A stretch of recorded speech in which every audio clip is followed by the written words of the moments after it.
Hello, everyone.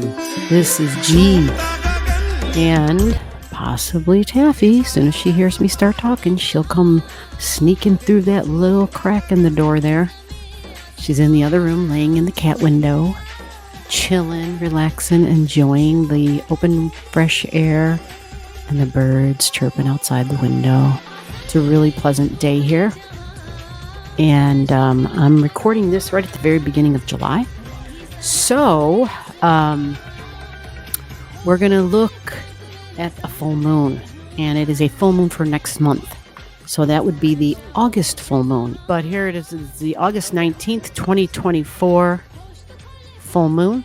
Well, here you go, right? If you know that Uranus is already outlined in this chart, what does Uranus rule?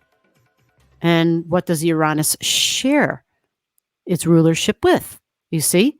So we've got two planets there. And if you've been listening, if you've been watching, if you've been playing along at home, you would know the answer to this. If you don't, no worries. This is for everybody. We're going to get there. We're going to talk about it. And let's find out. There it is. There's your full moon. Full moon in Aquarius. Yeah. So the Saturn and the Uranus thing, yeah, Saturn is the ancient ruler of Aquarius energy. And Uranus is also the ruler. It's what they would call the modern day ruler. But I have found within my own chart and with others' charts, looking at it, especially the kind of times that we're living through, which is like historical times, right? Another history-making event here and there and everywhere. It seems like the older planets, or I should say the original assignment, the ancient rulerships are super, super relevant. Like it really connects some of the dots where along the lines I might have thought, okay, how is this making sense? I don't understand this. But when you weave in the co-rulership thing, then it's like, oh shit, now I get it. It makes a little bit, it just fills in some of the blanks. All right. So Saturn, what do we know about Saturn, right? Saturn being the ancient ruler, Saturn is very serious energy. So we got it in the color black. It's very serious. It is the adult in the room usually.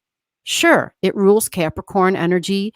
And so with the rulership of Capricorn and Aquarius, sometimes some of those expressions of the energy may come off as somebody who is maybe trying to control somebody who might be like, I'm the boss of you and there is nothing you can do about it. Or the opposite, the rebellious type that says, you're not the boss of me. You know, I always think of the little kids in those movies when you have parents who marry, like their spouse died and there's children and so they end up marrying a second or third time or whatever it is.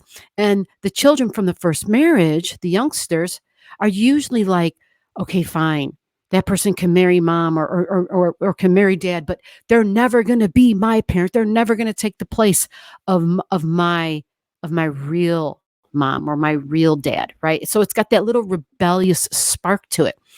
And that's the differentiation between Capricorn and Aquarius energy in terms of Saturn. Capricorn and Saturn says, but I am the boss. And Capricorn and Saturn on a negative way, some people could go ahead and strive to be the boss, to climb that ladder and step on backs of people, step on the heads of people as they're climbing that ladder. And so that's not such a beautiful expression of it, right? Some of the other negative things we see with Saturn energy, some people can't stand rules. When we had Jupiter, the great conjunction of Jupiter and Saturn, and we had rules, we had lockdowns, we had to wear masks. There was a whole shitload of folks who felt as though their freedoms were being stepped upon because they were being asked to conform to these new rules within society that were deemed to be what would be the greatest way for us to move forward for the health and the well-being of the majority. Obviously, there will never be anything that is a cure-all, fix-all for every single individual, right? And that's the way government works. It says, but these are the rules. Yeah, I get it. If this one doesn't, it's not, you're not happy with it, right? Or you really feel like it's not a good thing for you. Again, folks, we only have those once every 100 years. So it was not something that we felt like in this lifetime we were prepared for. And to be quite frank, Saturn is the rules and the structure. And within the administrations, and yes, we're talking about Saturn because it's the precursor to this energy. And it helps to understand that energy, especially since we're still talking about Saturn when it gets to this energy. And how did it change from what, Capricorn? From what did it change to? How does Saturn look different now that it's in Aquarius? Now that we're talking about it in reference to a full moon in Aquarius. All right, so you know me, I go deep. You want to know what a full moon is? It's a release and a let go and an ending. Bam, video's over. Right. Gee, you cheated us. Exactly. Doesn't make sense for me to stop there, and I'm not going to stop there because there's so much more. The understanding between Capricorn energy then of the rules and the structure, and I'm the boss. This is business and government, something that's been around for a very long time. Like, this is business as usual. This is the way we've always done it. You think corporations and competition.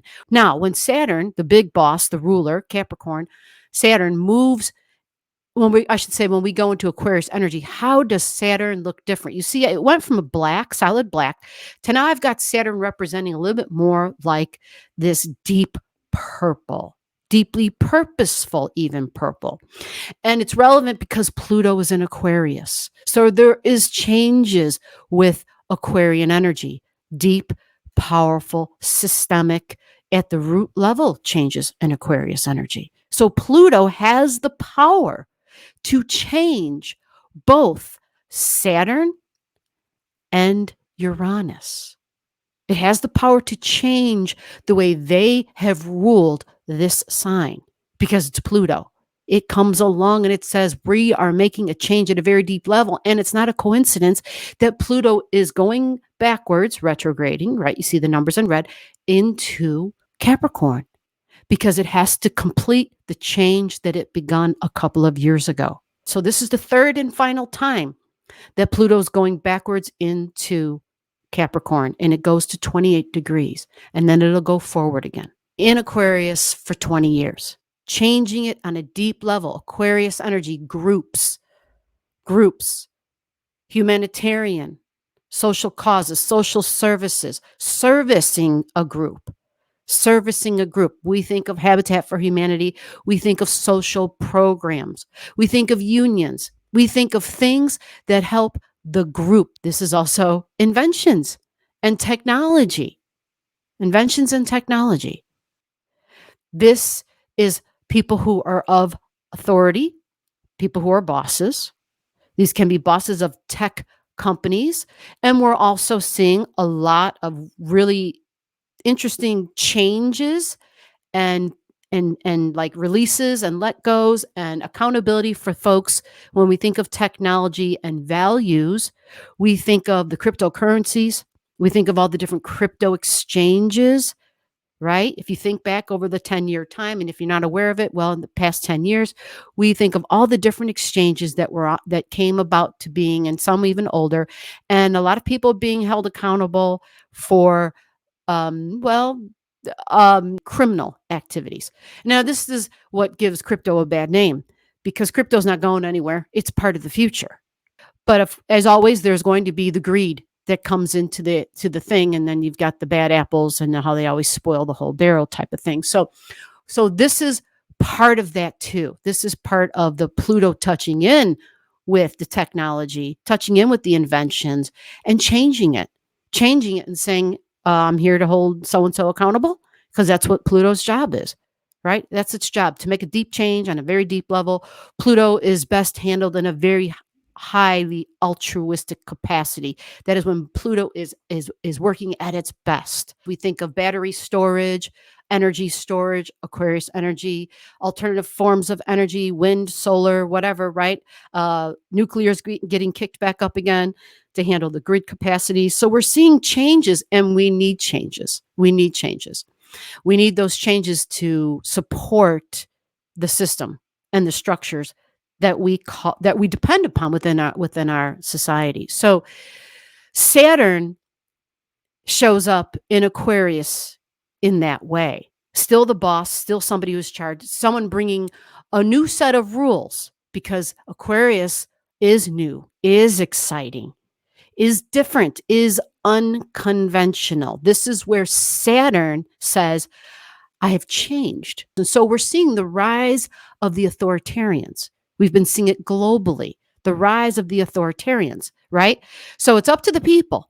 Are you going to let the authoritarians take control, or are you going to step forward and use your people power, use the power of unity? Are you going to stand together, stand strong, or will you allow the authoritarians to rule over you? How do we fold that into this ending, to this closure? Well, moon is the public. Moon is home. So we think of housing, feminine energy, even family, nurturing, mom. Yeah. People who are in charge. We look at the Aquarius energy, and we also have to now include Uranus.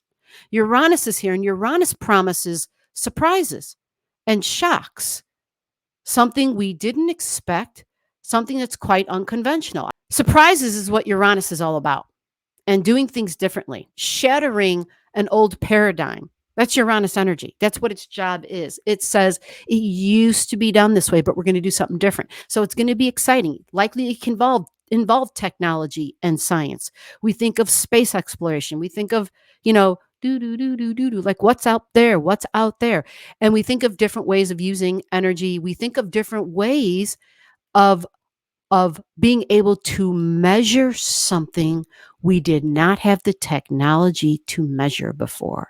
And that's the exciting part of Aquarius energy. So of course it's EVs, it's all this new fandangled stuff, vehicles that are, vertical lift vehicles taking people to and from the airports, where you don't got to be on the road anymore to get to the airport. You just get in the little vertical lift unit, and it takes you to the airport.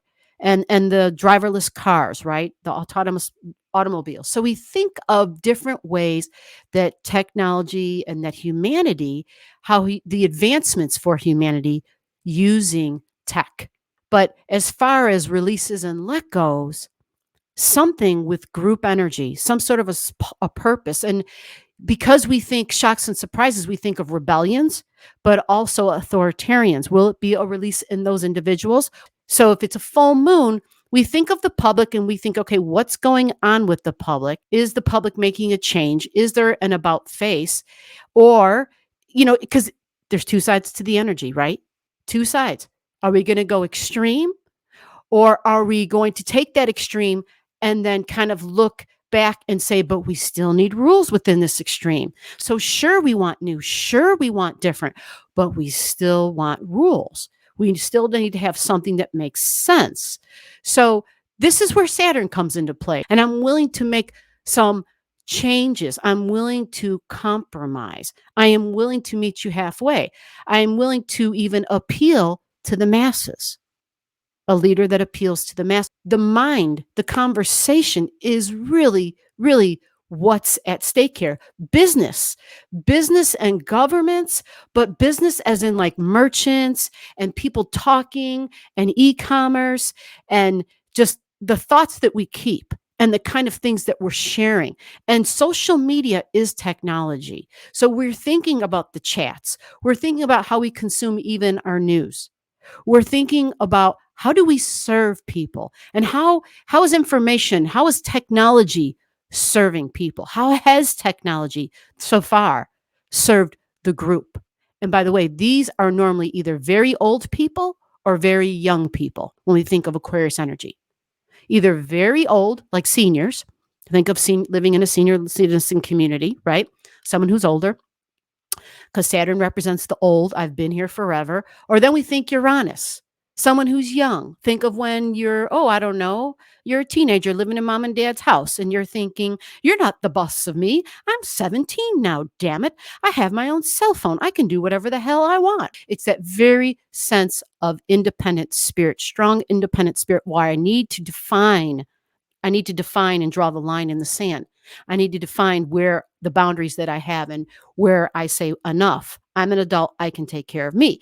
But this energy, when it goes extreme and it's not realizing that it's rebelling just for the sake of rebelling, it gets caught in a trick bag. It doesn't usually understand. I mean, we can all think back when we were that age. And there's a lot of us, even now, we all have moments where we kind of get like that. And we don't realize whoo, I just averted like a major catastrophe. Like had I pressed send on that, or had somebody overheard what I said or what I was thinking, oh my God, shit could have gone real bad real fast. There is some way, somehow, we're still accountable, and there's still somebody who is an authority figure over us in some way, shape, or form. So this is a release, possibly a release with the public, something possibly releasing with homes, because we said business and finance. And this degree, I can't ignore the corporate, or we think the real estate in terms of the buildings that are sitting empty, that used to be office buildings or whatnot. So real estate in general, commercial real estate might be a thing here. And this might be a thing also, of course, with interest rates that might be happening. And with interest rates going down, because numbers are starting to look like the economy is definitely getting back to a recalibrated spot of the desired point. Now that numbers are switching and moving around, there will likely, if interest rates go down, of course, it would just be a little bit at a time. But as soon as there's this news of interest rates, right away, homes, because these interest rates are affecting the sales of homes, right away, the price of homes will likely see an uptick. You follow? So the 27 degrees, there's nothing here that's right on top of this, but we do have vertex at 18, and that's drawn in the chart and made a point because there's a lot of aspects to vertex. Okay, there's a lot of aspects to it. And the other thing that, even though there's nothing conjunct at the 27, we do have multiple squares to the 27 in this full moon. Now, remember, the full moon is a one-day event. However, for some of you, where you have sensitive moons in your natal chart, right? If you have a sensitive moon, the moon's nose, you have things in your chart that are set up within the moon and the lunar cycles, things always happen for you. This could be a big event for some of us, okay? So Uranus is going to be a thing for us to look at, and Saturn. Well, we have Saturn right here in Pisces. Why are we looking at Saturn? Because Saturn is a co-ruler of this full moon, Uranus and Saturn. So Saturn's in Pisces retrograding. It's at 17. Pisces energy, do we think politics? We think Jupiter. So we think Supreme Court, because we know about a lot of the rules that have been going on, and a lot of just a lot of some extreme things happening, at least for the states. Tell me about what's going on where you live, because I don't know. It's just a handful in a basket of craziness to follow along just with the U.S.'s politics. So Saturn, the structure and the rules. I like Saturn when it goes retrograde in Pisces, because Pisces is the rose-colored glasses, illusions, delusions, conspiracy theories, fantasy, sci-fi, music. This is an energy that is used for meditation and prayer and creating. Write some screenplays, write some music, paint something, draw something, write a freaking story, do something with sound. Like, this is what Pisces energy is for, right? Prayer and meditation. So when it's not used in a creative way, well, it's delusional as hell usually. So normally if we recognize that part of our being where we're, woo, that thought that I had, that's really rather dreamy. It's a dream of mine. I know it might not come true one day, but it's a dream of mine. So you don't present it as truth to people, right? Exactly. So when Saturn, it gets in it, which it is, and then retrogrades, which it is, it becomes a little bit where the rules and the reality, the cold, harsh realities, Saturn, where it kind of steps in and it says, I'll take those, please. And it takes the rose-colored glasses off of your eyes. And all of a sudden you see something you were seeing the whole time, but you weren't perceiving the reality, the 3D reality. Okay. And this is where life gets hard, especially here on this channel. We got a whole lot of folks who are living in both those realms. You're living just as much in the Pisces realm, and sometimes way more in the Pisces realm than you are in the Saturn Capricorn realm. And I really, truly, truly understand this. I understand this more now than I ever have in my life. And I see where we can get tricked because we are so overly idealistic and we want to believe so badly in the ideal. And that's okay. That's for your prayers. That's for your wishes. That's for your hopes and your dreams. But when we start stating our hopes and our dreams as fact or as cold, harsh reality, that's when it gets interesting. Because let's not forget, Pisces is the actor. It's the performer. And they are when you see those movies and those shows and those plays, or you hear somebody on a public platform speaking and you're like, yeah, remember, especially if it's a politician, and if it's not a politician, it might be somebody where if they can persuade you to believe a certain thing, look to find out what do they have to gain, because the power of persuasion is strong with Pisces energy, super strong. Okay. Neptune also retrograding, so it's very strong in Pisces. So it's like a little battle going on here, right? Are we going to see reality, or are we going to stay in the clouds and the illusions and the delusions? Yeah. Remember, creative energy with Neptune and Pisces. Saturn says, let's see the truth. The United States is having a video after video. June, July, August, September. Many main things in the U.S.'s charts are being triggered, are part of every video that I'm doing. So I'm going to do another video to accompany this one so that we can take a look at that for those of you that are interested and whose mind can handle the deep dives. All right, guys, thank you for your time. I will see you in the next video, and just know that I always appreciate you. Take care.